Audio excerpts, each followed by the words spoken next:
കൊരിന്ത്യർക്കെഴുതിയ എഴുതിയ രണ്ടാം ലേഖനം 3-ാം അധ്യായം 18 മുതലുള്ള തിരുവചനങ്ങൾ. പ്രിയപ്പെട്ടവരെ, വളരെ ഗൗരവമുള്ള ഒരു വചന ശുശ്രൂഷയിലേക്ക് നമ്മൾ പ്രവേശിക്കുകയാണ്. ഈ വചന ശുശ്രൂഷ കഴിയുന്നതുവരെ നിങ്ങൾ ആയിരിക്കുന്ന ഇടത്തുനിന്ന് അനങ്ങാൻ പാടില്ല എന്നുള്ള, എഴുന്നേൽക്കാൻ പാടില്ല, അനങ്ങാവുന്ന. അപ്പോൾ വളരെ ഗൗരവത്തോടുകൂടെ കർത്താവ് നമ്മോട് സംസാരിക്കുന്ന ഈ സമയം നമുക്ക് ഏറ്റവും തീക്ഷ്ണതയോടുകൂടെ ശ്രദ്ധയോടുകൂടെ ആയിരിക്കാം. കൊരിന്ത്യർക്കെഴുതിയ എഴുതിയ രണ്ടാം ലേഖനം 3-ാം അധ്യായം 18-ാമത്തെ തിരുവചനം. കർത്താവിന്റെ മഹത്വം കണ്ണാടിയിലെന്ന പോലെ മൂടുപടമണിയാത്ത മുഖത്ത് പ്രതിഫലിക്കുന്ന നാം എല്ലാവരും അവിടുത്തെ സാദൃശ്യത്തിലേക്ക്, മഹത്വത്തിൽ നിന്ന് മഹത്വത്തിലേക്ക് രൂപാന്തരപ്പെട്ടുകൊണ്ടിരിക്കുകയാണ്. ഇത് ആത്മാവായ കർത്താവിന്റെ ദാനമാണ്. വലതുകരം ഉയർത്തി വീശിക്കൊണ്ട് കർത്താവിന്റെ മഹത്വം കണ്ണാടിയിലെന്ന പോലെ മൂടുപടമണിയാത്ത മുഖത്ത് പ്രതിഫലിക്കുന്ന നാം എല്ലാവരും അവിടുത്തെ സാദൃശ്യത്തിലേക്ക്, മഹത്വത്തിൽ നിന്ന് മഹത്വത്തിലേക്ക് രൂപാന്തരപ്പെട്ടുകൊണ്ടിരിക്കുകയാണ്. ഇത് ആത്മാവായ കർത്താവിന്റെ ദാനമാണ്. ഇരുകരങ്ങളും എടുത്തു വീശിക്കൊണ്ട് പറയാം, കർത്താവിന്റെ മഹത്വം കണ്ണാടിയിലെന്ന പോലെ മൂടുപടമണിയാത്ത മുഖത്ത് പ്രതിഫലിക്കുന്ന നാം എല്ലാവരും അവിടുത്തെ സാദൃശ്യത്തിലേക്ക്, മഹത്വത്തിൽ നിന്ന് മഹത്വത്തിലേക്ക് രൂപാന്തരപ്പെട്ടുകൊണ്ടിരിക്കുകയാണ്. ഇത് ആത്മാവായ കർത്താവിന്റെ ദാനമാണ്.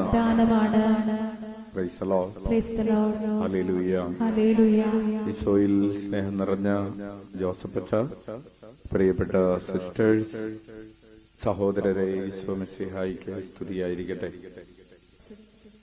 പരസ്പരം സ്തുതി ചൊല്ലാം.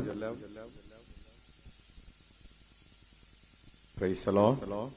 Hallelujah, hallelujah. കരങ്ങൾ ഉയർത്തി വീശിക്കൊണ്ട് സന്തോഷത്തോടെ പറയാം ഹല്ലേലൂയ. അടുത്തിരിക്കുന്നവരെ നോക്കി പുഞ്ചിരിച്ചുകൊണ്ട് പറയാം ഹല്ലേലൂയ. കുറച്ചുകൂടെ സൂപ്പറായിട്ട് ചിരിച്ചിട്ട് പറഞ്ഞേ ഹല്ലേലൂയ. അച്ഛനെ നോക്കി എല്ലാവരും ഒന്ന് നൈസായിട്ട് ചിരിച്ചിട്ട് പറഞ്ഞേ ഹല്ലേലൂയ. ഈശോയെ നോക്കി ഒരു ഗ്രാൻഡ് ചിരി കൊടുത്തിട്ട് പറഞ്ഞേ ഹല്ലേലൂയ. ഒരു സൂപ്പർ ഹിറ്റ് ചിരി കൊടുത്തിട്ട് പറഞ്ഞേ ഹല്ലേലൂയ. സുഖമാണോ എല്ലാവർക്കും? ആണോ? ദൈവത്തിന് സ്തുതി, കർത്താവിന് മഹത്വം.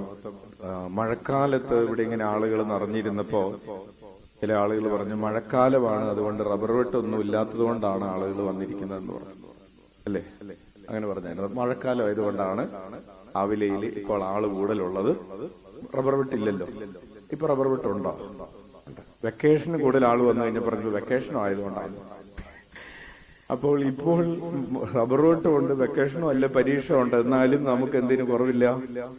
കർത്താവിനെ അന്വേഷിക്കുന്ന ജനത്തിന്റെ എണ്ണത്തിന് കുറവില്ല, കൂടിക്കൂടി വരുന്നു. ഇത് കൂടിക്കൂടി അങ്ങേ അറ്റം വരെ ആകട്ടെ എന്ന് ആവർത്തിച്ച് അച്ഛന്റെ ദുരാഗ്രഹമാണോ? അല്ല. ഹല്ലേലൂയ. നിങ്ങൾ വിചാരിച്ചാൽ നമുക്ക് ഈ വർഷം തന്നെ അങ്ങേ അറ്റം വരെ പന്തലിടാൻ പറ്റും. Praise the Lord. ഹല്ലേലൂയ. അപ്പോൾ പ്രിയപ്പെട്ടവരെ, കർത്താവ് ആഗ്രഹിക്കുകയാണ് തന്റെ മക്കൾ ഇതുപോലെ ആകണമെന്നാണ് കർത്താവ് ആഗ്രഹിക്കുന്നത്. ആ ആകാശത്തിലെ നക്ഷത്രങ്ങളെ പോലെ, ഭൂമിയിലെ മണൽത്തരി പോലെ വർദ്ധിക്കണം. ആര്? ദൈവജനം. ആര് വർദ്ധിക്കണം? ദൈവജനം. അബ്രാഹത്തോട് ദൈവം എന്താ പറഞ്ഞത്? നിന്റെ സന്തതികള് ആകാശത്തിലെ നക്ഷത്രങ്ങൾ പോലെ എണ്ണിത്തട്ടപ്പെടുത്താൻ പറ്റാത്ത വിധം, കടൽ തീരത്തെ മണൽത്തരികൾ പോലെ ആർക്കും എണ്ണാൻ പറ്റാത്ത വിധമായി തീരും. അത് കേവലം മനുഷ്യകുലത്തിനെ കുറിച്ചല്ല, അബ്രഹത്തിന്റെ സന്തതികൾ എന്ന് പറയുമ്പോൾ ദൈവജനം, കർത്താവിൽ വിശ്വസിക്കുന്നവര്, കർത്താവിനാൽ തെരഞ്ഞെടുക്കപ്പെട്ടവര്, കർത്താവിനെ അന്വേഷിക്കുന്നവര് ഇതുപോലെ ആയിത്തീരും. ആകാശത്തിലെ നക്ഷത്രങ്ങൾ പോലെ. Hallelujah, hallelujah. അപ്പോൾ അത് കർത്താവിന്റെ സ്വപ്നമാണ്. എന്താണ്? കർത്താവിന്റെ ആഗ്രഹമാണ്. നമ്മൾ എന്താ പഠിച്ചുകൊണ്ടിരിക്കുന്നത്? കർത്താവിന്റെ ആഗ്രഹത്തെ കുറിച്ചാണ്. നമുക്ക് എന്താണ് സംഭവിച്ചുകൊണ്ടിരിക്കുന്നത്? രൂപാന്തരീകരണമാണ്. നമ്മൾ എന്താണ് ഈ കഴിഞ്ഞ 2 ആഴ്ചകളായിട്ട് പഠിച്ചുകൊണ്ടിരിക്കുന്നത്? യേശുനാമം വിളിക്കുമ്പോൾ എങ്ങനെയാണ് ഈശോയെന്ന് വിളിക്കുന്നത് യഥാർത്ഥത്തിൽ പ്രാർത്ഥനയായി മാറുന്നത് എന്നാണ്. എങ്ങനെ ഈശോയെന്ന് വിളിച്ചാലും അത് പ്രാർത്ഥനയാകണമെന്നില്ല. എല്ലാ യേശുനാമ ജപവും യേശുനാമത്തിലുള്ള പ്രാർത്ഥന അല്ല. അപ്പോൾ നമ്മൾ ഈശോയെന്ന് വിളിക്കുന്നത് യഥാർത്ഥത്തിൽ പ്രാർത്ഥനയാകണമെങ്കിൽ, അതാണ് ഈശോ പറഞ്ഞത്, നിങ്ങൾ കർത്താവേ കർത്താവേ എന്ന് വിളിച്ചതൊക്കെ ശരിയാണ്, പക്ഷെ അതൊന്നും പ്രാർത്ഥനയായിരുന്നില്ല എന്ന് ഈശോ പറഞ്ഞിട്ടുണ്ട്. മത്തായിയുടെ സുവിശേഷം 7-ാം അധ്യായത്തിൽ 21 മുതലുള്ള തിരുവചനങ്ങളിൽ ഈശോ പറയുകയാണ്, വചനഭാഗം ഒന്നും എടുത്ത്, നിങ്ങൾ കർത്താവേ കർത്താവേ എന്നൊക്കെ വിളിച്ചത് ശരിയാണ്, പക്ഷെ അത് പ്രാർത്ഥനയായിരുന്നില്ലെന്ന്. മത്തായിയുടെ സുവിശേഷം 7-ാം അധ്യായം 21 മുതൽ വായിക്കാം. കർത്താവേ കർത്താവേ എന്ന് എന്നോട് വിളിച്ചപേക്ഷിക്കുന്നവനല്ല, എന്റെ സ്വർഗസ്ഥനായ പിതാവിന്റെ ഇഷ്ടം നിറവേറ്റുന്നവനാണ് സ്വർഗരാജ്യത്തിൽ പ്രവേശിക്കുന്നത്. അതാണ് നമ്മൾ പറഞ്ഞത്. അപ്പൊ നമ്മൾ ചോദിക്കാണ്, അപ്പൊ പിതാവിന് അങ്ങനെ ഇഷ്ടമൊക്കെ ഉണ്ടോ? നമ്മൾ വിചാരിക്കുന്നത് നമുക്ക് മാത്രം ആഗ്രഹങ്ങള്, നമുക്ക് മാത്രം ഇഷ്ടങ്ങള് അല്ലേ, നമുക്ക് മാത്രം ഇഷ്ടങ്ങൾ. അതാണ് ആരോ പറഞ്ഞത്, പണ്ട് പറഞ്ഞു കേട്ടതാണ്, തന്നിഷ്ടത്തെ പൊന്നിഷ്ടമാക്കി മാറ്റും. തന്നിഷ്ടത്തെ പൊന്നിഷ്ടമാക്കി മാറ്റും, ബാക്കിയുള്ളവർക്ക് വിമ്മിഷ്ടമുണ്ടാകും. Hallelujah, hallelujah. അച്ഛൻ ഈ ദിവസങ്ങളിൽ ഇന്ന് കേട്ട ഒരു വളരെ സങ്കടമുള്ള ഇവിടെ ഇരിക്കുന്ന ഒരു അമ്മയുടെ വേദന. അതായത് തന്നിഷ്ടം പൊന്നിഷ്ടമാക്കി മാറ്റി, ബാക്കിയുള്ളവർക്കൊക്കെ എന്തുണ്ടായാലും കുഴപ്പമില്ല. Hallelujah, hallelujah. ഒരമ്മയുടെ ആ കുടുംബം ഇവിടെ ഇരിക്കുന്നുണ്ടെങ്കിൽ തന്നെ അച്ഛൻ ആ ഒരു വേദന നിങ്ങളോട് പങ്കുവെക്കാം. അതായത് ഒരു അമ്മയുടെ മകൾ, ഒരമ്മയുടെ മകൾ, ഏതോ ഒരു അമ്മയുടെ മകൾ. ഈ അമ്മയുടെ മകൾ പഠിച്ച് വലുതായി. ഈ അമ്മ ഈ മകൾക്ക് വിദേശത്ത് പോകാനുള്ള കാര്യങ്ങളൊക്കെ ചെയ്തു കൊടുത്തു. അങ്ങനെ ഈ മകളെ വിദേശത്തേക്ക് അയച്ചു. വിദേശത്ത് ഒക്കെ പോയി കഴിഞ്ഞപ്പോൾ ഈ മകള് ഈ അമ്മയോട് ഒരാഗ്രഹം പറഞ്ഞു, അമ്മയോട് അപ്പനോടൊക്കെ ആഗ്രഹം പറഞ്ഞു, എനിക്കൊരു വിവാഹത്തിന് ആഗ്രഹമുണ്ട്. അപ്പനും അമ്മയും അന്വേഷിച്ചിട്ട് പറഞ്ഞു, അത് നമുക്ക് പറ്റാത്ത ബന്ധമാണെന്ന് പറഞ്ഞു. പ്രിയപ്പെട്ടവരെ, ഈ മകൾ അമ്മയോടും അപ്പനോടും പറയാതെ വിദേശത്ത് നിന്ന് നാട്ടിൽ വന്ന് 10 ദിവസം നിന്ന് അവനെ കല്യാണം കഴിച്ച് തിരിച്ച് മടങ്ങി വിദേശത്തേക്ക് പോയി.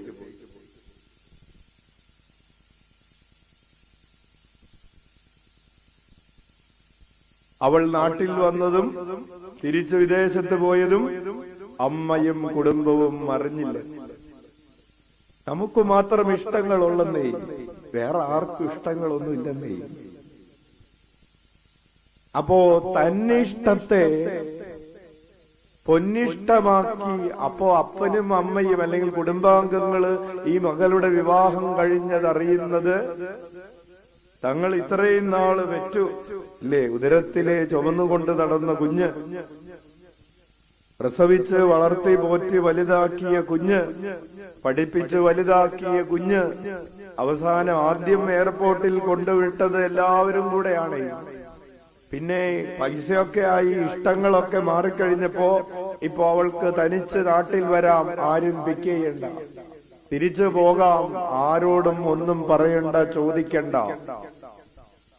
അപ്പോൾ നമുക്കിഷ്ടങ്ങളുണ്ട്. ദൈവം പറയാണ്, കർത്താവേ കർത്താവേ എന്ന് വിളിക്കുന്നവരല്ല, എന്റെ ഇഷ്ടം നിറവേറ്റുന്നവരാണ്, എന്റെ ഇഷ്ടം നിറവേറ്റുന്നവരാണ് എന്ത്? സ്വർഗരാജ്യത്തിൽ പ്രവേശിക്കുന്നത്. പ്രിയപ്പെട്ടവരെ, അച്ഛനിപ്പോ ഒരു കാര്യം പറഞ്ഞു, ഒരു സംഭവം പറഞ്ഞു. നിങ്ങളാണെങ്കിൽ ആ മകളോട് ക്ഷമിക്കുമോ?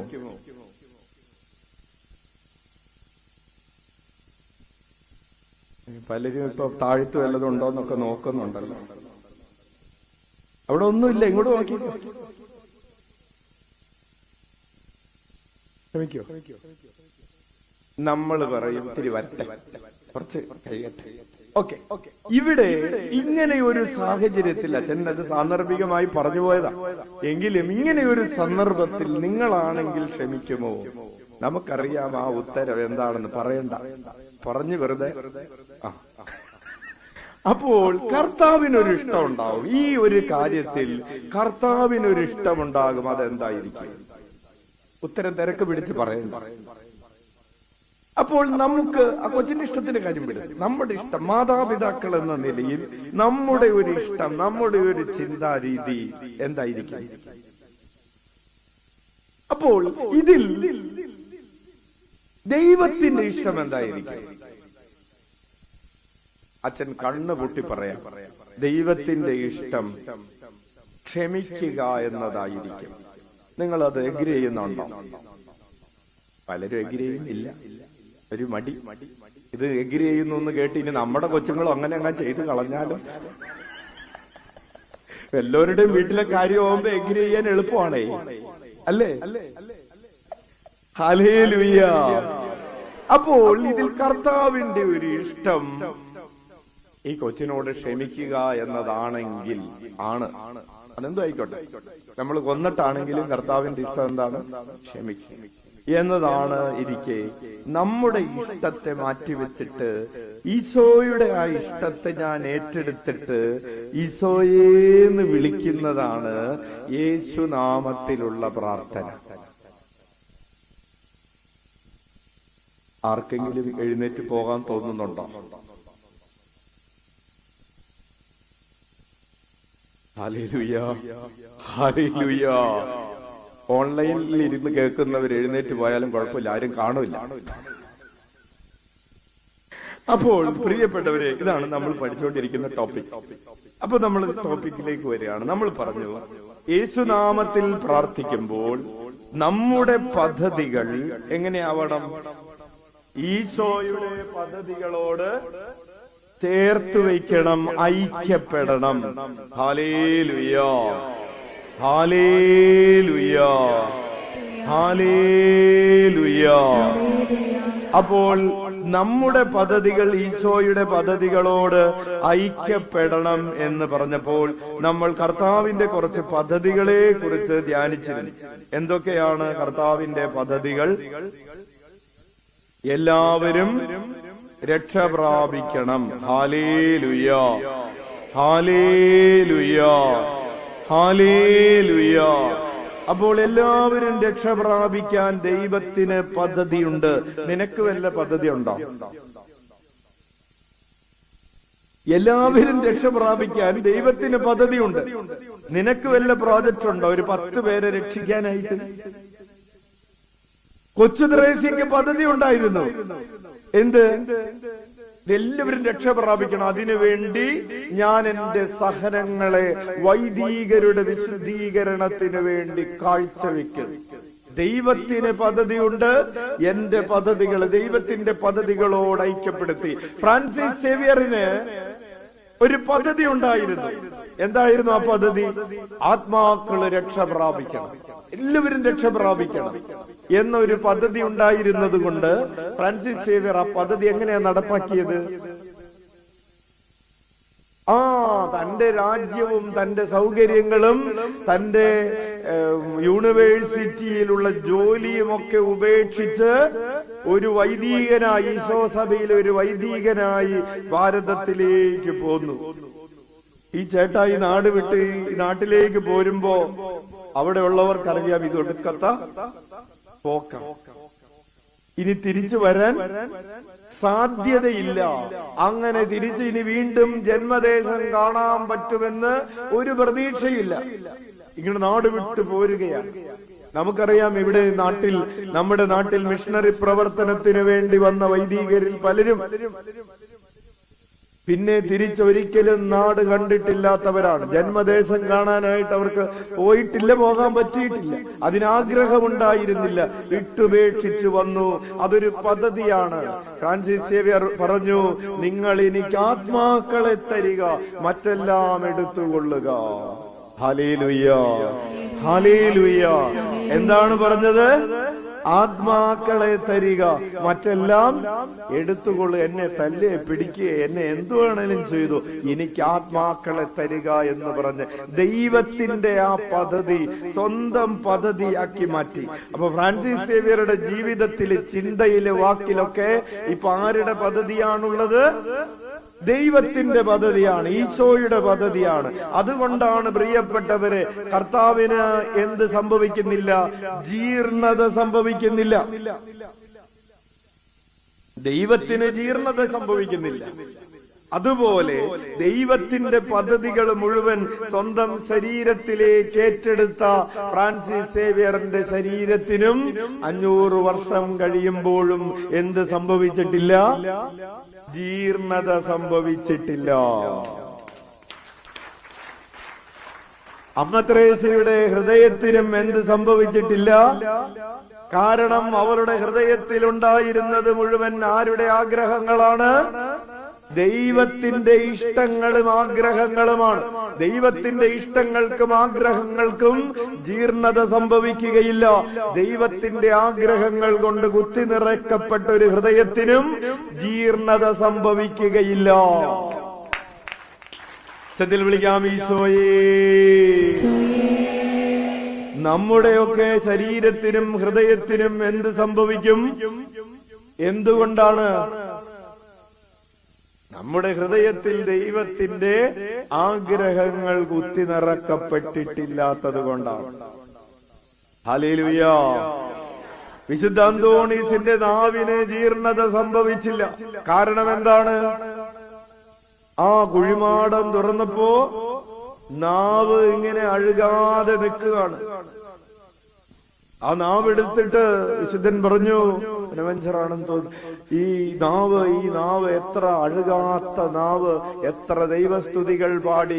അവന്റെ ആദരത്തിലെ വാക്കുകൾ മുഴുവൻ ദൈവത്തിന്റെ വാക്കുകളായി മാറിയത് കൊണ്ട് അന്തോണീസിന്റെ നാവ് അഴുകാതെ ഇരിക്കുന്നു. കൈയടിച്ച് നന്ദി പറയാം.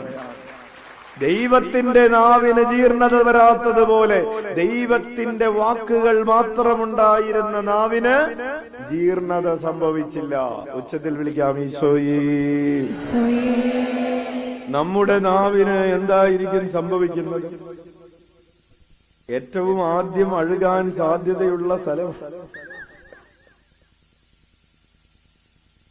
Hallelujah, hallelujah. പ്രിയപ്പെട്ടവരെ, ലൂർദിലെ ദൈവമാതാവിന്, ലൂർദിൽ പ്രത്യക്ഷപ്പെട്ട പരിശുദ്ധ അമ്മയെ കണ്ട ബെർണഡീത്ത എന്ന് പറയുന്ന വിശുദ്ധയുടെ ശരീരം അഴുകാതിരിക്കുന്നു. കണ്ണുകളിൽ ഇപ്പോഴും വെളിച്ചമാണത്രേ, കണ്ണുകൾ ഇപ്പോഴും തിളങ്ങുന്നുണ്ടത്രേ.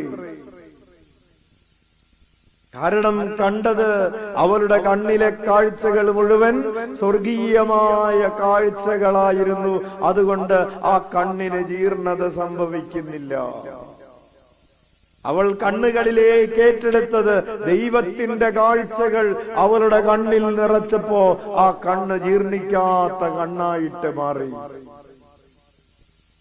നമ്മുടെ കണ്ണുകളിൽ ജീവിച്ചിരിക്കുമ്പോ തന്നെ ഉണ്ണുവരിക. Hallelujah, hallelujah, hallelujah. അപ്പോൾ നമ്മൾ പറഞ്ഞുകൊണ്ടിരിക്കുന്നത് ദൈവത്തിന്റെ പദ്ധതികളെ നമ്മുടെ ഹൃദയത്തെ ദൈവത്തിന്റെ പദ്ധതികളുമായി ഐക്യപ്പെടുത്തുക എന്ന കാര്യമാണ്.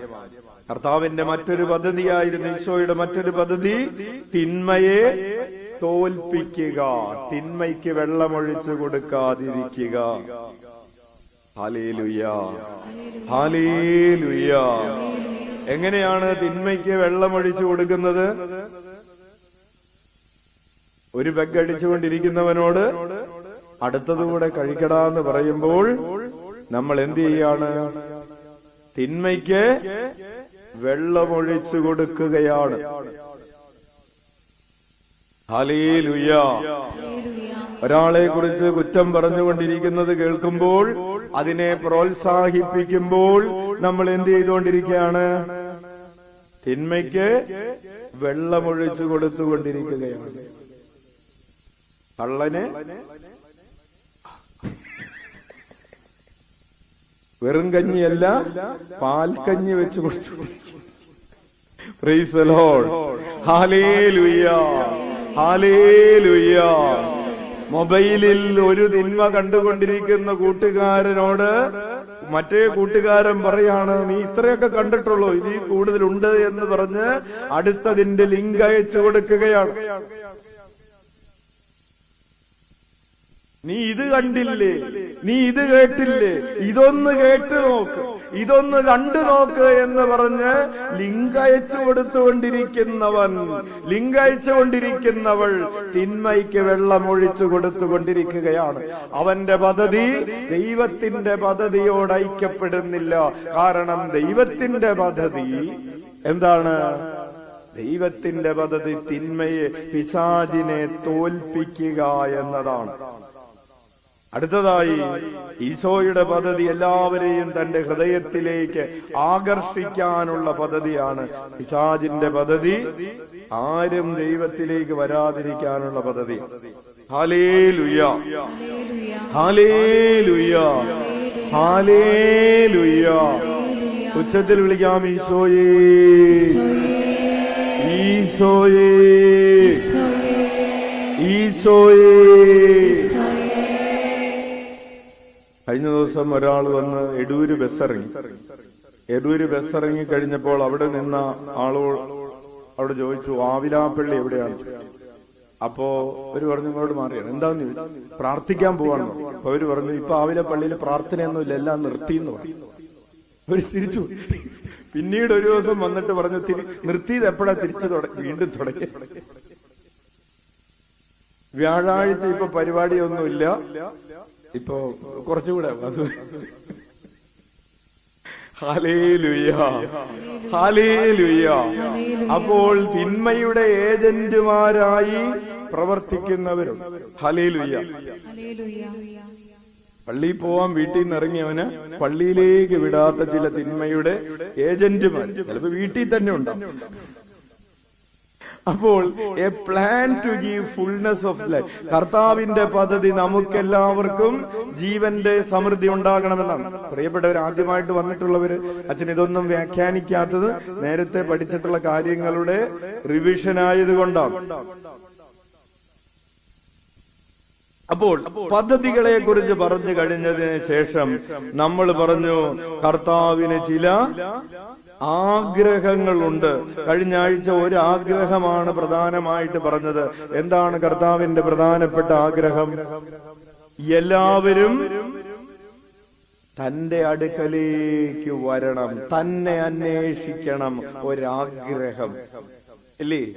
ഭർത്താവിന്റെ ആഗ്രഹം പറഞ്ഞില്ലേ, ഭാര്യ ഒന്ന് എന്നെ ചേട്ടാന്ന് വിളിക്കണം. അവൾ എന്നെ ചേട്ടാന്ന് വിളിക്കുന്നില്ല, പിന്നെ എന്താ വിളിക്കുന്നത്? എടോന്നാണ്. അപ്പൊ അച്ഛൻ പറഞ്ഞു, അച്ഛൻ പറയാം.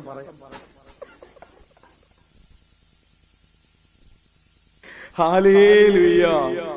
പ്രിയപ്പെട്ടവര്, നിങ്ങൾ നിങ്ങളുടെ ഭർത്താക്കന്മാരെ ഇടയ്ക്ക് ചേട്ടായി എന്നൊക്കെ ഒന്ന് വിളിക്കും കേട്ടോ. Hallelujah, hallelujah.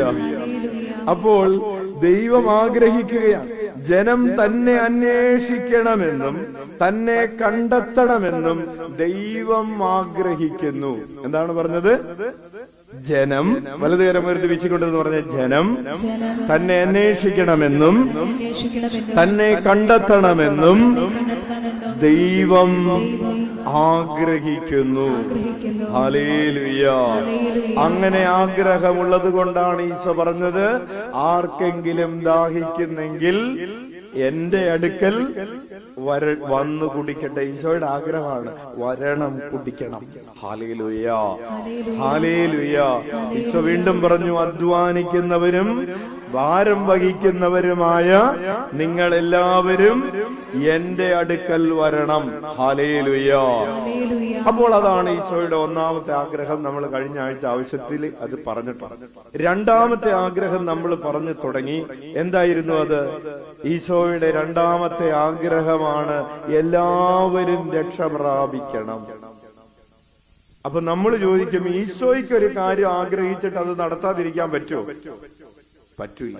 പക്ഷേ എല്ലാവരും രക്ഷ പ്രാപിക്കണമെന്ന് ദൈവം ആഗ്രഹിച്ചിട്ടും എല്ലാവരും രക്ഷ പ്രാപിക്കുന്നുണ്ടോ? അപ്പൊ ആരുടെ ആഗ്രഹം നടക്കുന്നില്ല? കർത്താവിന്റെ തന്നെ ആഗ്രഹം നടക്കണില്ല. പിന്നെയാണ് നമ്മളുടെ ആഗ്രഹം. കർത്താവിന്റെ ആഗ്രഹം എല്ലാവരും രക്ഷ പ്രാപിക്കണമെന്നാണ്. അത് ഏത് മതത്തിൽപ്പെട്ട ഒരാളാണെങ്കിലും, ഏത് ജാതിയിൽപ്പെട്ട ഒരാളാണെങ്കിലും, ഏത് ദേശത്തുള്ള ഒരാളാണെങ്കിലും എല്ലാവരും രക്ഷ പ്രാപിക്കണമെന്നാണ് ദൈവം ആഗ്രഹിക്കുന്നത്. കൈയടിച്ച് നന്ദി പറയാം. ഉച്ചത്തിൽ വിളിക്കാം, ഈശോയേ. എന്നിട്ടും എല്ലാവരും രക്ഷ പ്രാപിക്കുന്നില്ല എന്നതിന്റെ ഒരു ഉദാഹരണം അച്ഛൻ നിങ്ങൾക്ക് എടുത്തു കാണിച്ചു തരാം. പരിചയമുള്ള ഒരു സുവിശേഷ ഭാഗമാണ് വിതക്കാരന്റെ ഉപമ. എടുക്കാം. മത്തായിയുടെ സുവിശേഷം 13-ാം അധ്യായം വായിച്ചേ. അന്ന് തന്നെ മത്തായിയുടെ സുവിശേഷം 13-ാം അധ്യായം 1 മുതലുള്ള തിരുവചനങ്ങൾ ബൈബിളിൽ, മൊബൈലിൽ ബൈബിൾ ഉള്ളവർക്ക് തുറക്കാവുന്നതാണ്, കയ്യിൽ ബൈബിൾ ഉള്ളവർക്ക് തുറക്കാവുന്നതാണ്. മത്തായിയുടെ സുവിശേഷം 13-ാം അധ്യായം. എങ്ങനെയാണ് ദൈവം എല്ലാവരും അനുഗ്രഹം പ്രാപിക്കണം, രക്ഷ പ്രാപിക്കണമെന്ന് ആഗ്രഹിച്ചിട്ടും എല്ലാവരും രക്ഷ പ്രാപിക്കാത്തതിന്റെ ഒരു കഥയാണ് വിതക്കാരന്റെ ഉപമ. വായിക്കാം. അന്ന് തന്നെ യേശു ഭവനത്തിൽ നിന്ന് പുറത്തു വന്ന് കടൽ തീരത്തിരുന്നു. വലിയ ജനക്കൂട്ടങ്ങൾ അവന്റെ അടുത്തു വന്നു. ഇപ്പൊ ഇവിടെ ഇരിക്കണ പോലെ വലിയ ജനക്കൂട്ടങ്ങൾ ഈശോയുടെ അടുത്ത് വന്നു. എന്നിട്ട് തന്നിമിത്തം അവൻ ഒരു തോണിയിൽ കയറി ഇരുന്നു. ജനക്കൂട്ടം മുഴുവൻ തീരത്തു നിന്നു. പ്രിയപ്പെട്ടവരെ, കർത്താവ് അൾത്താരയിൽ കയറി നിന്നു. ജനം മുഴുവൻ പള്ളിയില് ഇരുന്നു. ഹല്ലേലൂയ. അതുകൊണ്ടാണ് ജനത്തോട് അൾത്താരയിലേക്ക്, വഞ്ചിയിലേക്ക് കയറരുതെന്ന് പറഞ്ഞത്. Hallelujah, hallelujah. അപ്പോൾ കർത്താവ് വഞ്ചിയിൽ കയറി നിന്നു, ജനക്കൂട്ടം ഇരുന്നു. യെസ്. അപ്പോൾ അവൻ വളരെ കാര്യങ്ങൾ ഉപമ വഴി അവരോട് പറഞ്ഞു. വിതക്കാരൻ വിതയ്ക്കാൻ പുറപ്പെട്ടു. ഇനി ശ്രദ്ധിച്ചേക്ക. അവൻ വിതച്ചപ്പോൾ വിത്തുകളിൽ കുറെ വഴിയരികിൽ വീണു. പ്രിയപ്പെട്ടവരെ, എന്താണ് ദൈവം വിതച്ചത്? രക്ഷയാണ് വിതച്ചത്. അനുഗ്രഹമാണ് വിതച്ചത്. രക്ഷയാണ് വിതച്ചത്. അനുഗ്രഹമാണ് വിതച്ചത്. വീണത് എവിടെയാണ്? വീണത് ഒരു ഹൃദയത്തിലാണ്. വഴിയരികെന്ന് പറയുന്നത് ഒരു ഹൃദയമാണ്. കർത്താവ് ഇടവും വലവും നോക്കാതെ എല്ലാവരുടെയും മേൽ വിതച്ചത് കൊണ്ടാണ്, നിലമേതാണെന്ന് നോക്കാതെ വിതച്ചത് കൊണ്ടാണ്. സ്വർഗത്തിൽ നിന്ന്, ആകാശത്ത് നിന്ന് മഴ പെയ്യുമ്പോ ഇത് കീഴ്പള്ളിയാണോ എടൂരാണോ എന്ന് നോക്കിയിട്ടല്ല, അങ്ങോട്ട് പെയ്യാണ്. അല്ലേ? ഇത് റബ്ബർ തോട്ടമാണോ ഇഷ്ടിക കളമാണോ എന്ന് നോക്കിയിട്ടല്ല, അങ്ങോട്ട് പെയ്യാണ്. അപ്പോൾ അനുഗ്രഹം അങ്ങോട്ട് പെയ്തു. എല്ലായിടത്തും പെയ്തു അനുഗ്രഹം. ഏതനുഗ്രഹം? രക്ഷ എന്ന് പറയുന്ന അനുഗ്രഹം. എവിടെ നിന്നാണത് പെയ്തത്? കാൽവരിയിലെ ക്രൂശിതന്റെ ഹൃദയത്തിൽ നിന്നാണ് ഈ അനുഗ്രഹത്തിന്റെ പെരുമഴ. ഈ ഭൂമിയുടെ മുഴുവൻ മേൽ പെയ്തു വീണത്. അങ്ങനെ പെയ്തിറങ്ങാൻ വേണ്ടിയാണ് അവനെ ഭൂമിക്ക് മുകളിൽ ഉയർത്തി നിർത്തിയത്. ഇങ്ങനെ ഉയർന്നു നിൽക്കുമ്പോ, ഭൂമിക്ക് മുകളിൽ ഉയർന്നു നിൽക്കുന്നവനിൽ നിന്ന്, അവന്റെ ഹൃദയത്തിൽ നിന്ന് രക്ഷയുടെ അനുഗ്രഹത്തിന്റെ മഴ പെയ്യുമ്പോ അത് ഭൂമിക്ക് മുഴുവൻ സ്വന്തമാണ്. മനുഷ്യകുലം മുഴുവനും അതിൽ ക്ലെയിമുണ്ട്. അത് എന്റെയാണ്. ഉച്ചത്തിൽ വിളിക്കാം ഈശോയേ. പക്ഷേ ഈ അനുഗ്രഹത്തിന്റെ മഴയുടെ വിത്ത്, ഈ മഴത്തുള്ളികൾ വന്ന് വീണത് വഴിയരികു പോലെയുള്ള ഹൃദയത്തിലാണ്. കുറച്ച് വന്ന് വീണത്. അത് ക്രിസ്ത്യാനികളാകാം, അല്ലാത്തവരാകാം. വഴിയരികു പോലെ ഹൃദയമുള്ളവൻ ആരാണ്? ശ്രദ്ധയില്ലാത്തവൻ. അനുഗ്രഹത്തെ കുറിച്ച് ശ്രദ്ധിക്കാത്തവൻ ആരോ അവനാണ് വഴിയരിക്. ചില ആളുകൾക്ക് ജീവിതത്തിലേക്ക് പെയ്തിറങ്ങുന്ന അനുഗ്രഹത്തെ കുറിച്ച് ഒരു ശ്രദ്ധയില്ല. ദൈവം എന്നെ അനുഗ്രഹിച്ചിട്ടുണ്ടെന്ന് കരുതാൻ പറ്റുന്നില്ല. അതായത് ഈ അനുഗ്രഹം വീണ് അത് വളരാൻ ശ്രദ്ധിക്കുന്നില്ല. വിശ്വാസത്തിന്റെ വിത്ത് നിന്റെ ജീവിതത്തിൽ വീണില്ലേ? വീണു. നിന്റെ മക്കളുടെ ജീവിതത്തിൽ വീണില്ലേ? വീണു. നിന്റെ ഭർത്താവിന്റെ ജീവിതത്തിൽ വീണില്ലേ? ഭാര്യയുടെ ജീവിതത്തിൽ ഈ വിശ്വാസം എന്ന വിത്ത് വീണില്ലേ? വീണു. എന്നിട്ടതെവിടെ?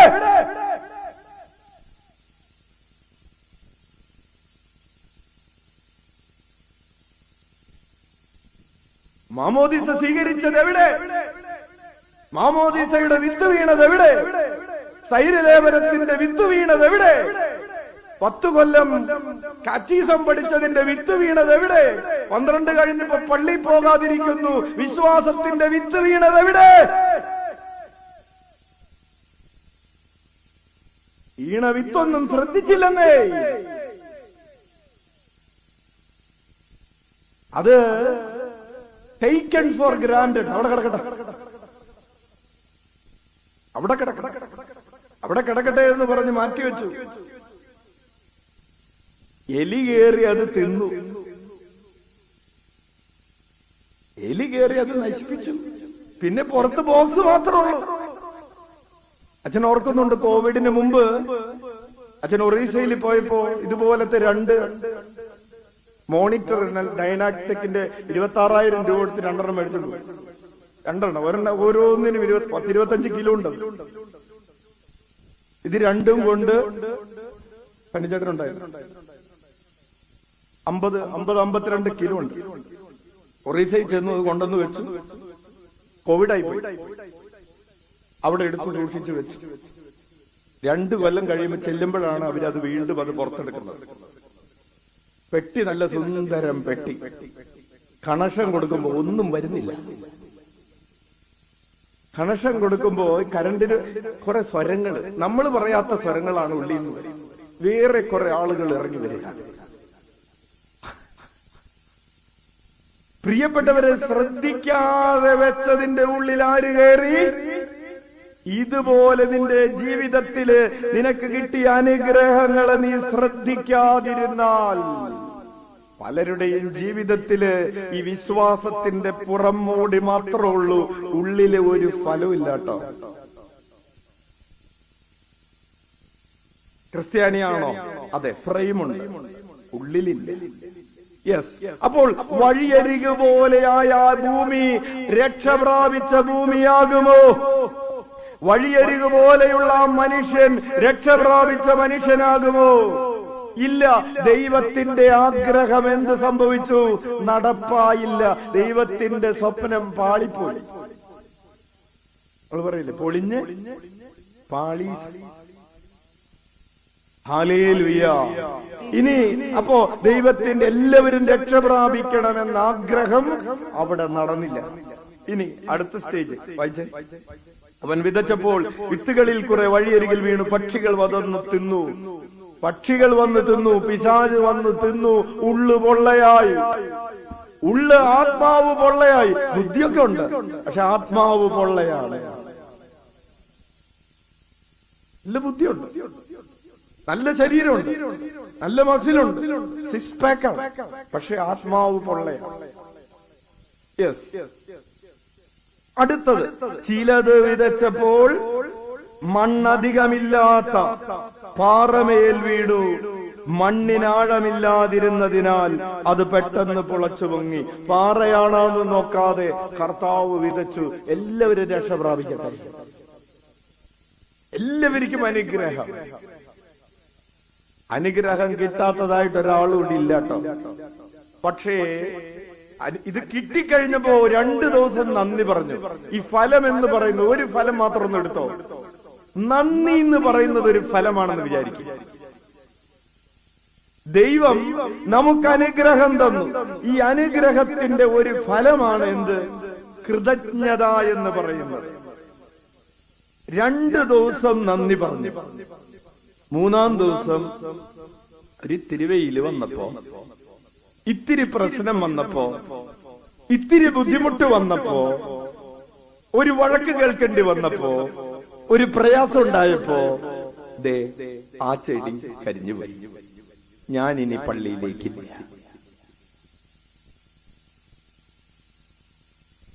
അപ്പോൾ ഈ 2ാമത്തെ ഭൂമി പോലെയായിട്ടുള്ള മനുഷ്യർ രക്ഷ പ്രാപിക്കുമോ? പ്രാപിക്കില്ല. പക്ഷെ അവൻ രക്ഷ പ്രാപിക്കണം. ദൈവത്തിന് ആഗ്രഹമുണ്ടോ? ഉണ്ട്. പക്ഷേ നിന്റെ ഹൃദയത്തെ കല്ല് പോലെയാക്കിയത് ആരാണ്? ദൈവമാണോ? നീയാണ്. നിന്റെ ഹൃദയത്തെ വഴിയരികു പോലെയാക്കിയിട്ട് പക്ഷികൾ വന്ന്, മൃഗങ്ങൾ വന്ന്, പിശാച് വന്ന് നിന്നിൽ നിന്ന് അനുഗ്രഹങ്ങൾ കൊത്തിപ്പറന്നു പോകാൻ ഇടവരുത്തിയത് ആരാണ്? നീയാണ്. അപ്പോ 1ാമത്തെ ഭൂമിയും രക്ഷ പ്രാപിച്ചില്ല, 2ാമത്തെ ഭൂമിയും രക്ഷ പ്രാപിച്ചില്ല. 1ാമത്തെ ഭൂമിയിൽ നിന്നും ദൈവത്തിന് ആരാധനയില്ല, 2ാമത്തെ ഭൂമിയിൽ നിന്നും ദൈവത്തിന് കൃതജ്ഞതയില്ല.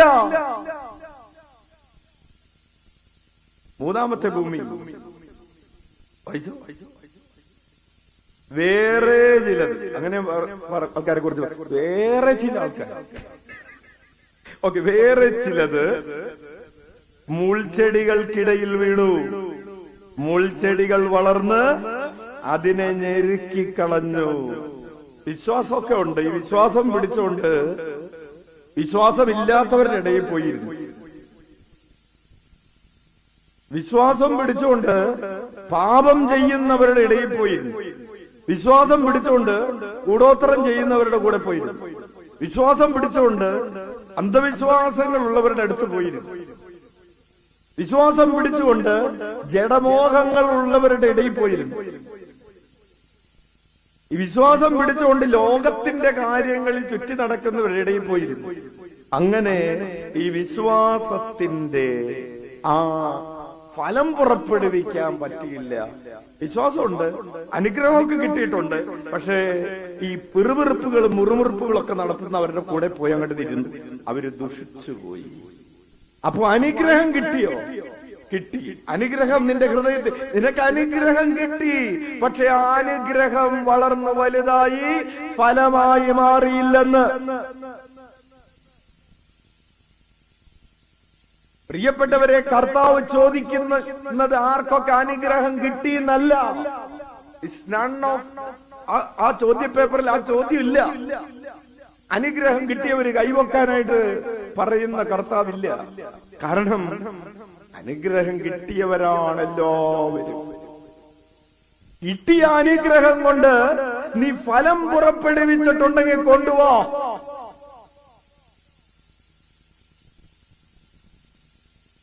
നമ്മൾ ഒരു അനുഗ്രഹം മേടിച്ച് ഈ പോക്കറ്റിൽ ഇട്ടിട്ട് ആ അനുഗ്രഹം കൊണ്ട് ഒരു ഗുണവും ഇല്ലാതെ അടുത്ത അനുഗ്രഹം മേടിക്കാൻ പോവാം. പിള്ളേര് കൈനീട്ടം മേടിക്കാൻ പോകാം. മറ്റേ കൈനീട്ട അതിലുണ്ട്, അത് മതി കേട്ടോ. അപ്പോ ഇങ്ങനെ ഈ 3 കൂട്ടം മനുഷ്യർക്ക് എന്ത് കിട്ടി? അനുഗ്രഹം കിട്ടി. പക്ഷെ അനുഗ്രഹം കൊണ്ട് എന്തുണ്ടായില്ല? ഫലമുണ്ടായില്ല. അവൻ അനുഗ്രഹം, അവന്റെ വീട്ടിൽ അനുഗ്രഹമുണ്ട്, പക്ഷെ അവന്റെ ഹൃദയത്തിൽ നന്ദിയില്ല. കിട്ടിയ അനുഗ്രഹത്തെ അവൻ ശ്രദ്ധിക്കുന്നില്ല. കിട്ടിയ അനുഗ്രഹത്തെ അവൻ വളർത്തി വലുതാക്കുന്നില്ല. അനുഗ്രഹം കിട്ടിയിട്ട് എനിക്കൊന്നും തന്നില്ല എന്ന് പറഞ്ഞ് അവൻ ചുറ്റി നടക്കുകയാണ്. Hallelujah, hallelujah. അവന്റെ ഹൃദയം കഠിനമാക്കുകയാണ്. ഫലം പുറപ്പെടുവിക്കുന്നില്ല. ഇനി നല്ല ഫലം പുറപ്പെടുവിക്കുന്നില്ല എന്നുള്ളത് ഒരു കാര്യം, മോശം ഫലം പുറപ്പെടുവിക്കുന്നു എന്നുള്ളത്. അപ്പൊ അച്ഛൻ ചോദിക്കട്ടെ, ഈ വഴിയരികില് വീണ വിത്തുപോലെ ഹൃദയമുള്ളത് ആർക്കാണ്? അനുഗ്രഹങ്ങൾ കിട്ടിയതിനെ കുറിച്ച് ശ്രദ്ധിക്കാതെ അതിനെ വളർത്തി വലുതാക്കാതെ കൊണ്ടു നടക്കുന്നത് ആരാണ്?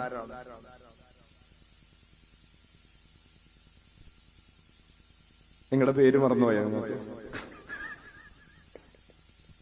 ഹല്ലേലൂയ. ഇനി ഈ പാറപ്പുറം പോലെ ഹൃദയം കഠിനമാക്കിയിട്ട് കുറച്ച് അനുഗ്രഹങ്ങളൊക്കെ കിട്ടി, രണ്ടെണ്ണം കിട്ടാതെ വന്നു കഴിഞ്ഞപ്പോ, അല്ലെങ്കിൽ നമുക്ക് അനുഗ്രഹമാണെന്ന് നമ്മൾ വിചാരിച്ചത് ചോദിച്ചു കിട്ടിയില്ല, അതോടുകൂടി തീർന്നു എന്നുള്ളൊരവസ്ഥയിലായത് ആരാണ്? മുള്ളുകൾക്കിടയിൽ ഞെരുങ്ങി അമർന്ന് അനുഗ്രഹം ഫലം പുറപ്പെടുവിക്കാതെ പോയതാരാണ്? നമ്മളാണ്. അപ്പോൾ കർത്താവ് പറയാണ്, അനുഗ്രഹം പ്രാപിച്ച മനുഷ്യനെ പോലെ ആകണമെന്ന് പറയുമ്പോ അടുത്തത് വായിച്ചേ, മറ്റ് ചിലത്, ഏറ്റവും വായിച്ചേ, മറ്റ് ചിലത് നല്ല നിലത്തു വീണു, അത് 100 മേനിയും 60 മേനിയും 30 മേനിയും വിളവ് നൽകി. ഹല്ലേലൂയ. ചില ആളുകളുടെ ഹൃദയത്തിൽ 100 മേനി കൃതജ്ഞത. എന്ത് 100? അവർക്ക് നന്ദി പറയാൻ മാത്രം നേരമുള്ളൂ. നന്ദി ചൊല്ലി നന്ദി എന്ന് പറഞ്ഞിട്ട് അത് ഈ ജീവിതം പോരാ, അല്ലേ? ഇപ്പൊ വേറൊന്നും പറയാൻ സമയമില്ല. നമുക്ക് ഈ നന്ദി ഒഴിച്ച് ബാക്കി എല്ലാം പറയാൻ, നന്ദി പറയാൻ മാത്രം നമുക്ക്. Hallelujah, hallelujah. അതാണ് ഈ 100 മേനി ഫലം പുറപ്പെടുവിച്ചു. പ്രിയപ്പെട്ടവരെ, മറ്റൊരു ഫലമാണ് സ്നേഹം എന്ന് പറയുന്നത്. എന്തോരം സ്നേഹമാണ്! 100 മേനി സ്നേഹം. അതുകൊണ്ട് വെറുപ്പിന് അതിന് സമയമില്ല, ദുഷിപ്പ് പറയാൻ സമയമില്ല. ഹല്ലേലൂയ. അപ്പോ ഹൃദയത്തിൽ മുഴുവൻ വിദ്വേഷം കൊണ്ട് നടക്കാൻ സമയമില്ല, സ്ഥലമില്ല. 100 മേനി ഇത് നിറഞ്ഞ് സ്നേഹം കിടക്കാണ്. ഉച്ചത്തിൽ വിളിച്ച ഈശോയേ. അപ്പോ അങ്ങനെ 100 മേനി 60 മേനി. ഇനി കുറെയൊക്കെ സ്നേഹമുണ്ട്, കുറെയൊക്കെ നന്ദിയുണ്ട്, എന്നാലും ആവട്ടെ, രക്ഷപ്പെട്ടു എന്ന് പറയാം. 30 മേനി. നിന്റെ ഹൃദയത്തിൽ എന്തുണ്ട്? സ്നേഹമുണ്ട്. പ്രിയപ്പെട്ടവർ, ഈ സ്നേഹത്തിനും നന്മയ്ക്കുമൊക്കെ ഒരു ഗുണമുണ്ട്. ഇതൊരു ഗ്രാഫ് പോലെ. എന്താണ്? ശ്രദ്ധിച്ച്, ഗ്രാഫിനൊരു പ്രത്യേകതയുണ്ട്. ചില നേരത്തത് താഴും, ചില നേരത്തത് പൊന്തി നിൽക്കും. അപ്പോ സ്നേഹം എല്ലായ്പ്പോഴും എങ്ങനെയല്ല? ഒരുപോലെ. നമ്മുടെ നന്മകളും എല്ലായ്പ്പോഴും എങ്ങനെയല്ല? നമ്മുടെ വിശ്വാസവും എല്ലായ്പ്പോഴും എങ്ങനെയല്ല? ഒരുപോലെയല്ല. സമ്മതിച്ചോ? നമ്മുടെ ഹൃദയത്തിലുള്ള സന്തോഷവും എപ്പോഴും എങ്ങനെയല്ല? ഒരുപോലെയല്ല. അതിന് ഉയർച്ച താഴ്ചകൾ ഉണ്ടാവും, അല്ലേ? എപ്പോഴും ഭയങ്കര സന്തോഷത്തോടു കൂടി ഇരിക്കാറുണ്ടോ? ഉണ്ടോ? അങ്ങനെ ആരെങ്കിലും നിങ്ങൾ കണ്ടിട്ടുണ്ടോ? അച്ഛനെ എപ്പോഴെങ്കിലും നിങ്ങൾ എല്ലായ്പ്പോഴും ഒരുപോലെ സന്തോഷിച്ചിരിക്കുന്നത് കണ്ടിട്ടുണ്ടോ? ഇല്ലേ?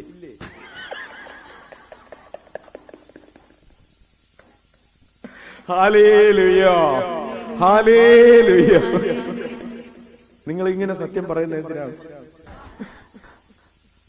Praise the Lord.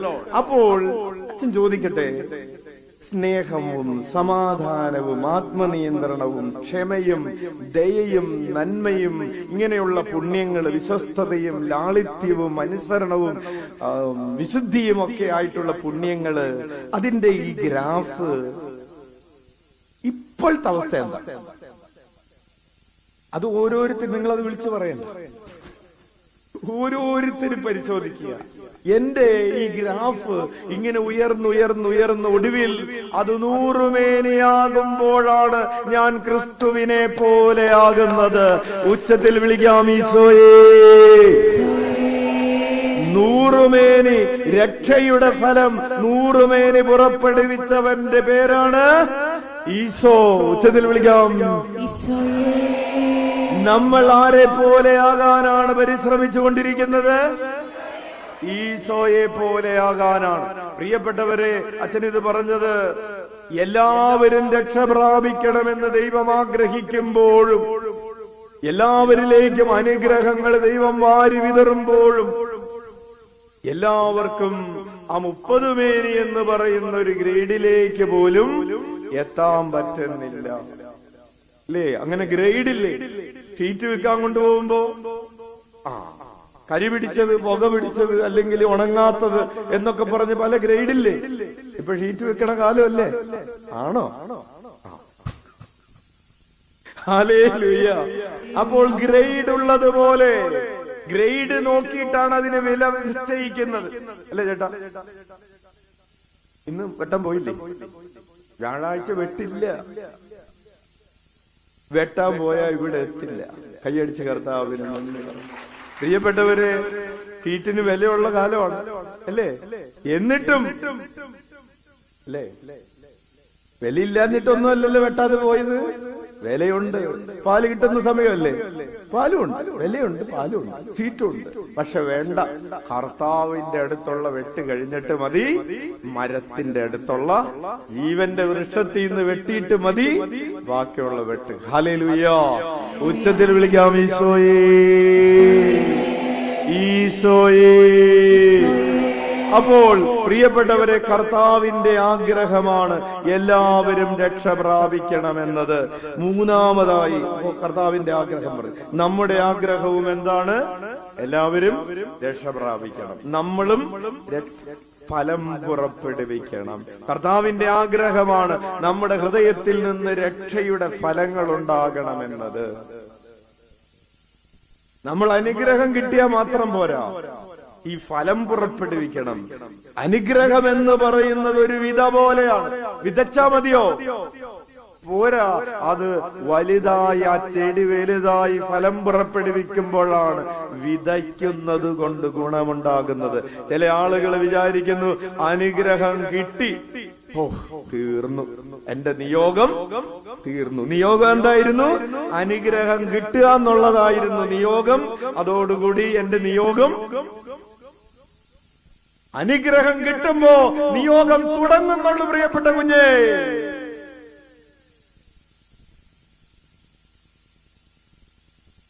അനുഗ്രഹം കിട്ടിയത് ഒരു സ്റ്റാർട്ടിംഗ് പോയിന്റ് ആണ്, നോട്ട് ദ ഫിനിഷിംഗ് പോയിന്റ്. നമ്മൾ തെറ്റിദ്ധരിക്കുകയാണ്. അനുഗ്രഹം കിട്ടുന്നത് വരെ, കാര്യം നടക്കുന്നത് വരെ എന്തായാലും ഞാൻ ആ വിലയിൽ പോയിരിക്കും. കാര്യം നടന്നാൽ പിന്നെ വേറെ എല്ലാവരും നടക്കട്ടെ. ഹല്ലേലൂയ. അപ്പോൾ കർത്താവ് പറയാണ്, നീ അനുഗ്രഹം കിട്ടി, അത് 100 മേനി ഫലം പുറപ്പെടുവിക്കണമെന്നതാണ് എന്റെ ആഗ്രഹം. അപ്പോൾ നമ്മുടെ ആഗ്രഹം, നമ്മുടെ ഹൃദയത്തെ ഈശോയുടെ ഹൃദയത്തോട് ഐക്യപ്പെടുത്തുമ്പോഴാണ്, പ്രിയപ്പെട്ടവരെ, ഈ 100 മേനി ഫലം പുറപ്പെടുവിക്കുന്നവരാകുമ്പോഴാണ് നമുക്ക് ഈശോയെ എന്നുള്ള പ്രാർത്ഥന അതിന്റെ പൂർണ്ണതയിൽ പ്രാർത്ഥിക്കാൻ പറ്റും. ഉച്ചത്തിൽ വിളിച്ച ഈശോയേ, എനിക്ക് നന്ദിയുള്ളവനായി ജീവിക്കണമെന്ന് ആഗ്രഹിച്ചുകൊണ്ട് വിളിച്ചേ. സ്നേഹമുള്ളവനായി ജീവിക്കണമെന്ന് ആഗ്രഹിച്ചുകൊണ്ട് വിളിച്ചേ. ക്ഷമിക്കുന്നവനായി ജീവിക്കണമെന്ന് ആഗ്രഹിച്ചു വിളിച്ചേ. പങ്കുവയ്ക്കുന്നവനായി തീരണമെന്ന് ആഗ്രഹിച്ചു വിളിച്ചേ. എന്റെ ഉള്ളിലുള്ള പരിശുദ്ധാത്മാവിന്റെ അഭിഷേകം 100 മേനിയായി വളരണമെന്ന് ആഗ്രഹിച്ചു വിളിച്ചേ. അനേകരെ ഈശോയ്ക്ക് വേണ്ടി കൊണ്ടുവരുന്ന ഒരാളായി, ഒരു പ്രേക്ഷിതരായി മാറണമെന്ന് ആഗ്രഹിച്ചു വിളിച്ചേ.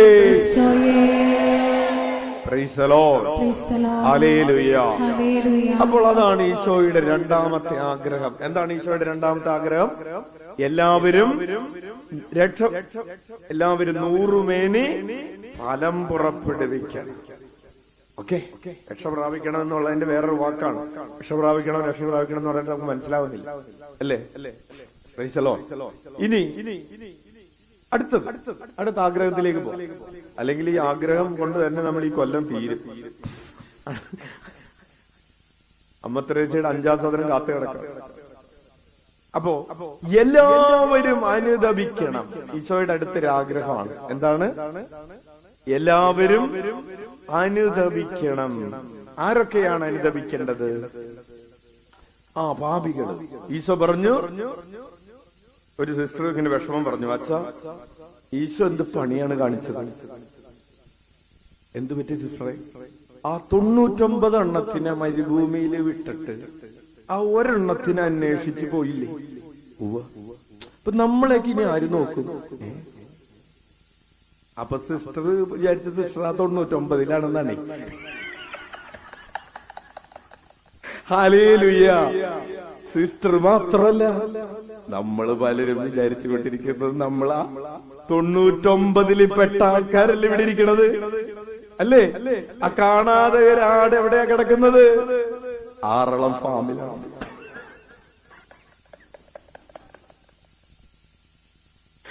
പ്രിയപ്പെട്ടവരെ, ഈ 99 നഷ്ടപ്പെടാത്ത ആടുകളില്ലേ, അതെവിടെയാണുള്ളത്?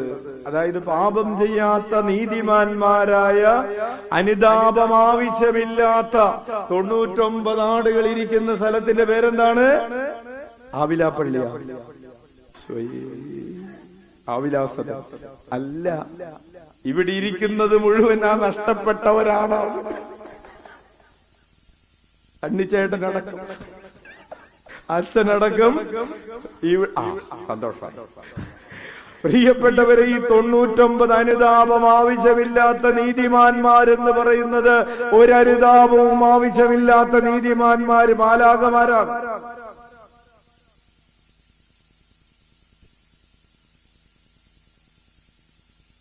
അവരെ എവിടെ വിട്ടിട്ട്? അവിടെ തന്നെ വിട്ടിട്ട് ഇടയൻ ഭൂമിയിലേക്ക് നഷ്ടപ്പെട്ട ഒരാടെന്ന് പറയുന്ന മനുഷ്യകുലം. എല്ലാ മനുഷ്യരും പാപം ചെയ്യുകയും ദൈവമഹത്വത്തിന് അയോഗ്യരായി തീരുകയും ചെയ്തു. മനുഷ്യരിൽ പാപം ചെയ്യാത്തവരില്ല, നീതിമാന്മാരായ ഒരാൾ പോലുമില്ല, വചനം പറയുക. അപ്പോൾ നഷ്ടപ്പെട്ട ഒരാട് എന്ന് പറയുന്നത് മനുഷ്യകുലം മുഴുവനുമാണ്. അപ്പോൾ അനുദപിക്കണമെന്ന് ദൈവം ആഗ്രഹിക്കുന്നത് കള്ളുകുടിച്ച് നടക്കുന്ന ആ ചേട്ടനോ പാപത്തിൽ ജീവിക്കുന്ന ഈ ചേച്ചിയോ അല്ല.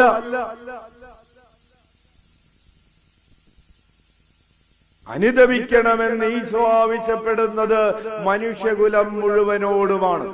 ഒരാൾ പോലും മാറ്റി നിർത്താനില്ലാത്ത വിധം ഉച്ചത്തിൽ വിളിക്കാം, ഈശോയേ, ഈശോയേ, ഈശോയേ, ഈശോയേ. വചനമെടുക്കാം. റോമാക്കാർക്ക് എഴുതിയ ലേഖനം 2-ാം അധ്യായം 4-ാമത്തെ തിരുവചനം. റോമർ 2:4 വായിക്കാം. അതോ അവിടുത്തെ നിസ്സീമമായ കരുണയും സഹിഷ്ണുതയും ക്ഷമയും നീ നിസാരമാക്കുകയാണോ ചെയ്യുന്നത്? തുടർന്ന് വായിച്ചേ. നിന്നെ അനുതാപത്തിലേക്ക് നയിക്കുകയാണ് ദൈവത്തിന്റെ കരുണയുടെ ലക്ഷ്യമെന്ന് നീ അറിയുന്നില്ലേ? ഉച്ചത്തിൽ വിളിക്കാം, ഈശോയേ. വലതുകരം ഉയർത്തി വീശിക്കൊണ്ട് പറയാം, നിന്നെ അനുതാപത്തിലേക്ക് നയിക്കുകയാണ് ദൈവത്തിന്റെ കരുണയുടെ ലക്ഷ്യമെന്ന് നീ അറിയുന്നില്ലേ? പ്രിയപ്പെട്ടവരെ, കർത്താവ് നമ്മെ കോരിയെടുത്ത് തോളിലേറ്റി ആലയിലേക്ക് തിരികെ നടന്നത് എന്തിനാണ്? നഷ്ടപ്പെട്ട ആടിനെ. ഏതാടിനെ? ഞാനെന്ന് പറയുന്ന നഷ്ടപ്പെട്ട ആടിനെ കരുണയോടെ വാരിയെടുത്ത് തോളിലേറ്റി വീണ്ടും ആലയിലേക്ക് നടന്നത് എന്തിനാണ്? കർത്താവിന് നമ്മോടുള്ള കരുണ കാണിച്ചുകൊണ്ടാണ്. എന്തിനാണ് ആ കരുണ കാട്ടിയത്? നിന്നെ അനുതാപത്തിലേക്ക് നയിക്കുകയാണ് ദൈവത്തിന്റെ കരുണയുടെ ലക്ഷ്യം. ഈ തോളത്തിരിക്കുന്ന കുഞ്ഞാടിന് എന്തു വേണം?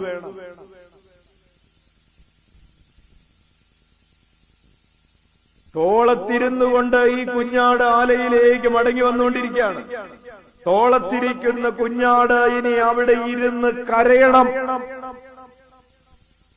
ഞാൻ ഇവനെയാണല്ലോ ഉപേക്ഷിച്ച് പാപത്തിന്റെ സുഖങ്ങൾ തേടി ജഡത്തിന്റെ ദുർമോഹങ്ങളുടെ പിന്നാലെ സഞ്ചരിച്ച് ദൈവത്തെ മറന്ന് ഇവനെയാണല്ലോ ഞാൻ മറന്നതെന്നോർത്ത് ഈ കുഞ്ഞാട് ആ തോളിൽ കിടന്ന് ചങ്കുപൊട്ടി കരയണം.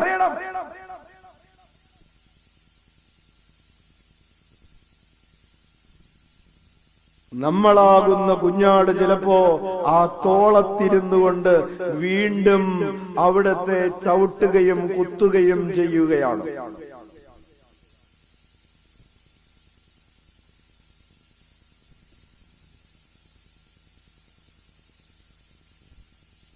അപ്പോൾ നമ്മെ അനുതാപത്തിലേക്ക് നയിക്കുകയാണ് ദൈവത്തിന്റെ കരുണയുടെ ലക്ഷ്യമെന്ന് നീ അറിയുന്നില്ലേ? ഹല്ലേലൂയ. അപ്പോസ്തല പ്രവർത്തനങ്ങൾ 2-ാം അധ്യായം 38-ാമത്തെ തിരുവചനം ബൈബിൾ എടുക്കാം, വായിക്കാം. അപ്പോസ്തല പ്രവർത്തനങ്ങൾ 2:38.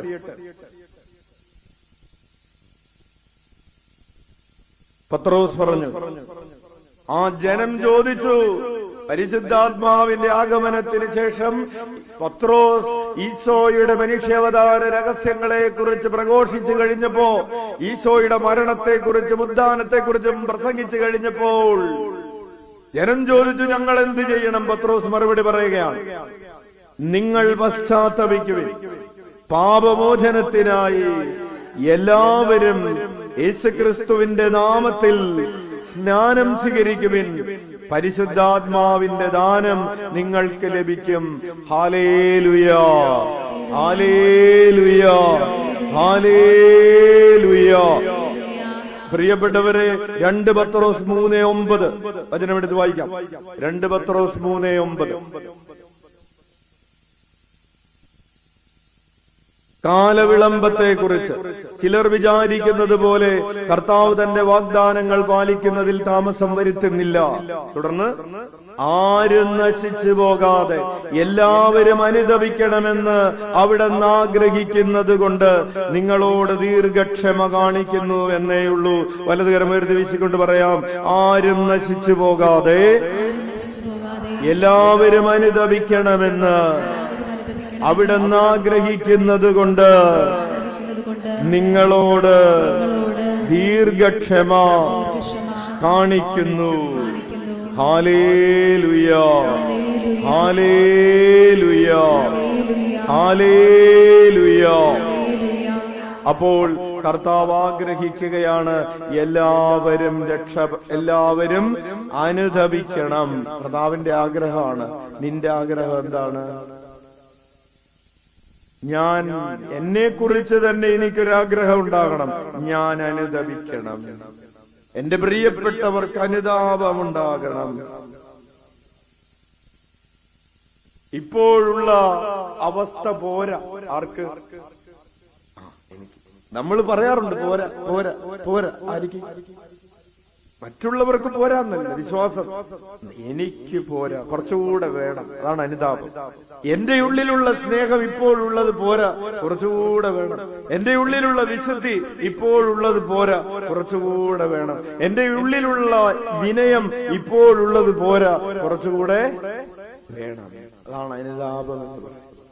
Hallelujah, hallelujah, hallelujah. അതുകൊണ്ട് 1 യോഹന്നാൻ 1:9 നമ്മളിങ്ങനെ വായിക്കുകയാണ്. പരിശുദ്ധാത്മാവ് എഴുതുകയാണ്. 1 യോഹന്നാൻ 1:9 വായിക്കാം. എന്നാൽ നാം പാപങ്ങളേറ്റു പറയുന്നെങ്കിൽ അവൻ വിശ്വസ്തനും നീതിമാനുമാകയാൽ പാപങ്ങൾ ക്ഷമിക്കുകയും എല്ലാ അനീതികളിൽ നിന്നും നമ്മെ ശുദ്ധീകരിക്കുകയും ചെയ്യും. വലത് കരമുയർത്തി വീശിക്കൊണ്ട് പറയാം, അവൻ വിശ്വസ്തനും നീതിമാനുമാകയാൽ പാപങ്ങൾ ക്ഷമിക്കുകയും എല്ലാ നീതികളിൽ നിന്നും നമ്മെ ശുദ്ധീകരിക്കുകയും ചെയ്യും. Hallelujah, hallelujah. അപ്പോൾ പ്രിയപ്പെട്ടവരെ, കർത്താവിന്റെ അടുത്ത ആഗ്രഹമാണ് എല്ലാവരും അനുതപിക്കാൻ. നമുക്ക് അങ്ങനെ ആഗ്രഹമുണ്ടോ? നമ്മുടെ കാര്യം അവിടെ നിൽക്കട്ടെ, നമ്മൾ അനുതപിച്ചു എന്ന് വിചാരിക്കുക. ലോകത്തിലുള്ള എല്ലാ മനുഷ്യരും അനുതപിച്ച് പാപമുപേക്ഷിച്ച് ജയിലിൽ കിടക്കുന്നവര് അല്ലെ? നിങ്ങൾക്കറിയാവുന്ന കുറ്റവാളികളുടെ പേരൊക്കെ ഒന്ന് പറഞ്ഞ്. എന്താണ്? കൊടീശ്വരി,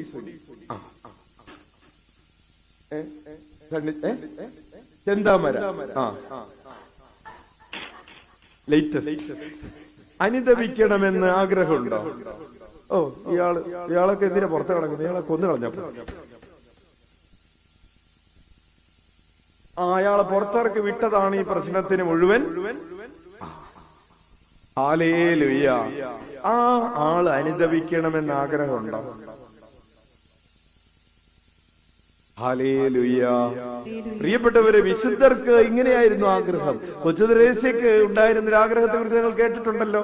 ഒരു കൊലപ്പുള്ളിയായിട്ടുള്ള ഒരാള് അനുതപിച്ച് രക്ഷ പ്രാപിക്കണമെന്ന് ആഗ്രഹിച്ചു, അനുതപിക്കണമെന്ന്.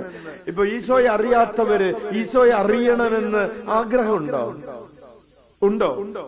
ഈശോയെ കുറിച്ച് കേൾക്കാത്തവര് ഈശോയെ കുറിച്ച് കേൾക്കണമെന്ന് ആഗ്രഹമുണ്ടോ? മിഷൻ പ്രദേശങ്ങളില് ഈശോയെ അറിയാത്ത ഒത്തിരിയേറെ മക്കളുണ്ട്. അവർ ഈശോയെ കുറിച്ച് അറിയണം, ആരാധിക്കണം എന്ന് ആഗ്രഹമുണ്ടോ? അതിനുവേണ്ടി എല്ലാ ദിവസവും കൊന്ത എല്ലാറുണ്ടോ? ഒരു സ്വർഗസ്ഥനായെങ്കിലും ചെല്ലാറുണ്ടോ? എല്ലാ മനുഷ്യരുടെയും മാനസാന്തരത്തിന് വേണ്ടി ഞാൻ കൈയിടിച്ച് ഒരു കരുണക്കൊന്തെങ്കിലും ചൊല്ലാറുണ്ടോ? നമ്മുടെ തന്നെ കാര്യം പറഞ്ഞു തീർന്നിട്ടില്ല അച്ഛാ, പിന്നെയാണ് ബാക്കിയുള്ള ഒരു ഈശോ. കണ്ടോ? ഈശോയുടെ ആഗ്രഹം നമ്മുടെ ആഗ്രഹമായിട്ട് മാറണം. അപ്പോഴാണ് എന്ത് സംഭവിക്കുന്നത്? രൂപാന്തരീകരണം സംഭവിക്കുന്നത്. നമ്മുടെ ആദ്യം പറഞ്ഞ കാര്യത്തിലേക്ക്, ഈശോയുടെ അമ്മ ത്രേസ്യയുടെ ഹൃദയം മുഴുവൻ ആരുടെ ആഗ്രഹമായിരുന്നു? അതുകൊണ്ട് ആ ഹൃദയം ഇപ്പോഴും അഴുകാതിരിക്കുന്നു എന്ന് മാത്രമല്ല, അതിൽ നിന്ന് ജ്വാല വന്നുകൊണ്ടിരിക്കുന്നു. അച്ഛൻ നിങ്ങളോട് പറഞ്ഞിട്ടുണ്ട്. ഇപ്പോഴും എന്ത് വന്നുകൊണ്ടിരിക്കുന്നു? ജ്വാല വന്നുകൊണ്ടിരിക്കുന്നു. എന്തിന്റെ ജ്വാല? ദൈവസ്നേഹത്തിന്റെ ജ്വാല വന്നുകൊണ്ടിരിക്കാം. ഹല്ലേലൂയ. വിശുദ്ധ അന്തോണീസിന്റെ നാവ് മുഴുവൻ ദൈവത്തിന്റെ വാക്കുകളായിരുന്നു, അതുകൊണ്ട് അത് അഴുകാതിരിക്കുന്നു. ഫ്രാൻസിസ് സേവ്യറിന്റെ ശരീരം മുഴുവൻ ദൈവത്തിന്റെ പദ്ധതികളായിരുന്നു, അതുകൊണ്ട് അത് അഴുകാതിരിക്കുന്നു. ബെർണഡീറ്റയുടെ കണ്ണുകൾ മുഴുവൻ, ശരീരം മുഴുവൻ, കണ്ണ് മാത്രമല്ല മുഴുവനും ഈ ദൈവദർശനത്തിന്റെ ശരീരമായിരുന്നതുകൊണ്ട് അത് അഴുകാതിരിക്കുന്നു. നീയും പ്രിയപ്പെട്ട കുഞ്ഞെ, ദൈവത്തിന്റെ ആഗ്രഹങ്ങള്, ദൈവത്തിന്റെ വാക്കുകള്, ദൈവത്തിന്റെ പദ്ധതികൾ ഏറ്റെടുത്ത് കഴിയുമ്പോൾ എന്ത് സംഭവിക്കും? അതഴുകാത്ത. ചില ആളുകൾ ജീവിച്ചിരിക്കുമ്പോ തന്നെ ശരീരമൊന്നും അഴുകിയിട്ടില്ല, ശരീരം നല്ല ഭംഗിയായിട്ടിരിക്കുന്നുണ്ട്, പക്ഷേ അഴുകിയത് നാവഴുകിയിട്ടില്ല, അഴുകിയത് മനസ്സാണ്.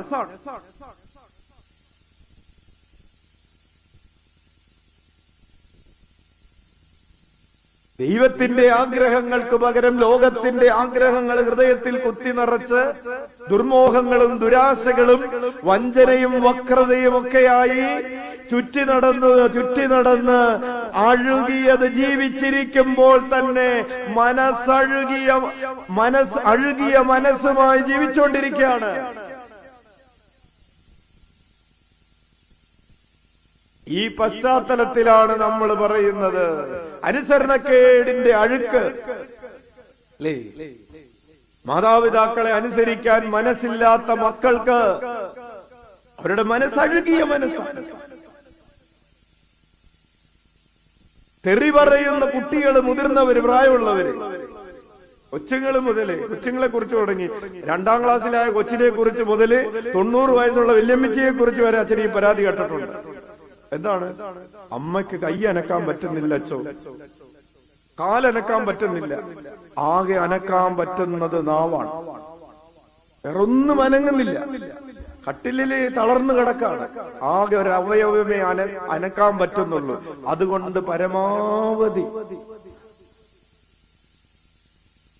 അച്ഛൻ അതൊന്ന് ബന്ധിക്കും. ബാക്കിയെല്ലാം കർത്താവ് ബന്ധിച്ചിട്ടുണ്ട്. ബാക്കിയെല്ലാം ബന്ധിച്ച് കിടക്കാണ്. കൈ ബന്ധിക്കണ്ട, കാല് ബന്ധിക്കണ്ട, അതൊക്കെ ബന്ധിക്കപ്പെട്ട് കിടക്കാണ്.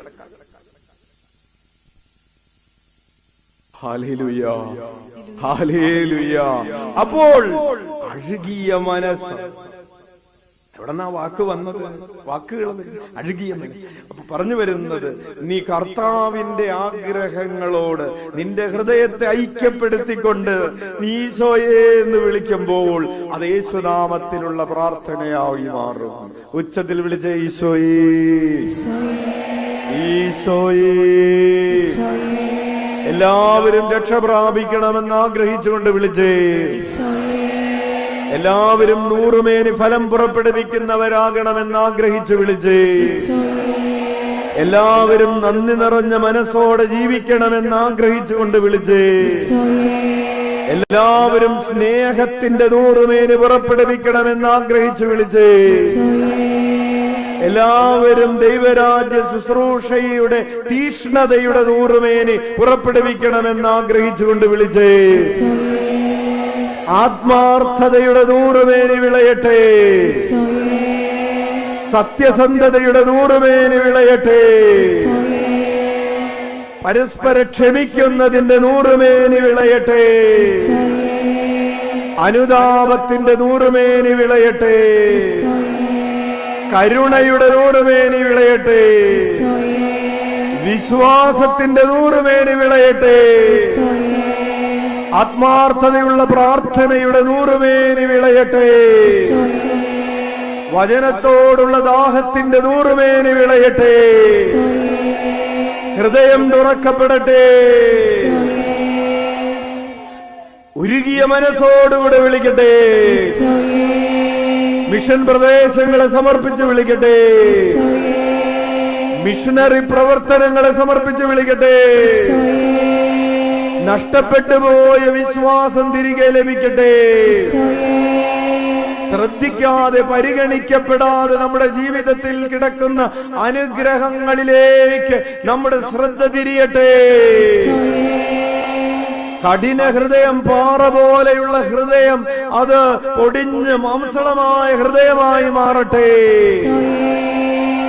മുള്ളുകൾക്കിടയിൽ, ഞെരിഞ്ഞിലകൾക്കിടയിൽ കിടക്കുന്ന അനുഗ്രഹങ്ങള് അത് ഫലം പുറപ്പെടുവിക്കാൻ ഇടവരട്ടെ. മുള്ളുകളും ഞെരിഞ്ഞിലുകളും കർത്താവിനാൽ നടപ്പെടാത്ത ചെടികളും പിഴുതെറിയപ്പെടട്ടെ. ആത്മാർത്ഥതയും സത്യസന്ധതയും ഉണ്ടാകട്ടെ. പുതിയ ചൈതന്യമുണ്ടാകട്ടെ. കർത്താവ് ആഗ്രഹിക്കുന്ന രീതിയിൽ അവിടുത്തെ വചന ശുശ്രൂഷയും ആരാധനയും നടത്താൻ ഇടവരട്ടെ. ദൈവരാജ്യത്തിന്റെ വളർച്ചയുണ്ടാകട്ടെ. പുതിയ സൃഷ്ടികളായി മാറട്ടെ. തിന്മയുടെ ചങ്ങലകൾ പൊട്ടിത്തകരട്ടെ. ഇരുമ്പോടാമ്പലുകൾ തകർക്കപ്പെടട്ടെ. പിച്ചളവാതിലുകൾ തുറക്കപ്പെടട്ടെ. മലനിരകൾ നിരപ്പാക്കപ്പെടട്ടെ. മരുഭൂമിയിൽ നിനക്ക് വേണ്ടി പാതയൊരുക്കപ്പെടട്ടെ.